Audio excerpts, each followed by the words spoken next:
Anisha, these images are unprecedented. Are families of these wrestlers along with them? Well, yes, Nabila, you can see in our visuals the wrestlers, their supporters, some of their family members are here at Harki Pauri. My cameraman Vitalji is continually showing you the visuals. It is a huge crowd here, and there are hundreds of people around here who are shouting slogans, saying Bharat Mata Ki Jai.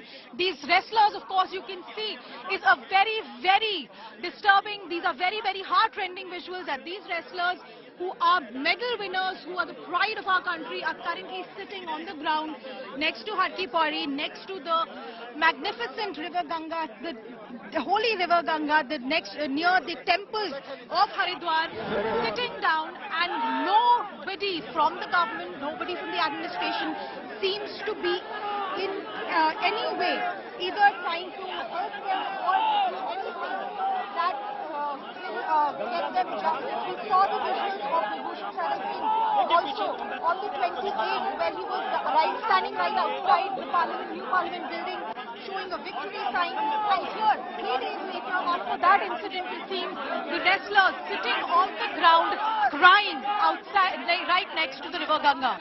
Back to you. Right, these are images right from Haridwar, live images coming in of those wrestlers who've just arrived, as they now are all set to immerse those medals, hard-earned medals, into river Ganga. Today is also Ganga Dasera. It's a religious day, it's a holy day. There are devotees along Haridwar. It's a huge crowd that's gathered to witness this. As these wrestlers have been protesting on for at least a few months on the streets. Just on Sunday, we saw some real unprecedented scenes when they were detained.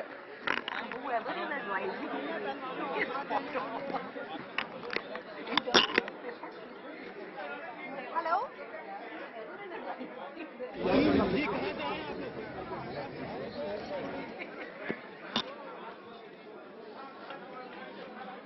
It's bad. I feel that. It's fabulous. All right. Well, these are signs on the ground where we're seeing a lot of commotion right moments before they actually immerse those medals into River Ganga.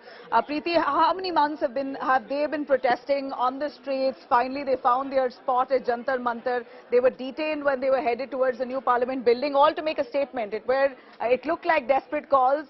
They knew very well they're going to be detained. It's not as if they did not know Section 144 was in place and that they would be detained by the police. Police also mentioned to them, we believe, these are the claims by the wrestlers.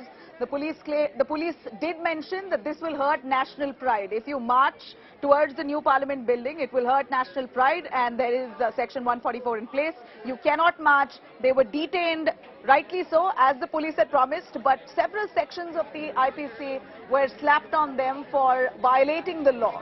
And again, this is not something that the wrestlers did not know, but they still took off towards the new Parliament. So it almost looks like desperate attempts to make their voice heard. Give us the seriousness of the case, as we see the WFI chief has FIRs leveled on him, but an arrest hasn't come his way yet. It's a POXO case as well. Ideally, in a POXO case, and it starts with an arrest. Well, yes, as most POXO cases are concerned, usually if there is a statement that has been recorded before a magistrate under Section 164 of the IPC, an arrest has to follow. Having said that, this is their 37th day where they have been on the streets in terms of staking out at Jantar Mantar. Before that, this is their second protest. Their earlier protest was 2 months ago, where they were at, they started their protest at Jantar Mantar, and that is the time when the government had intervened in terms of the sports minister. They were placated, they were made many promises, but clearly, with what the wrestlers say is that, those promises have not been delivered, or especially at that point of time, there are many questions that are also asked. That why is it that they did not lodge an FIR then? Why are they lodging an FIR right now? The wrestlers say that they had full faith in the system to address the issue.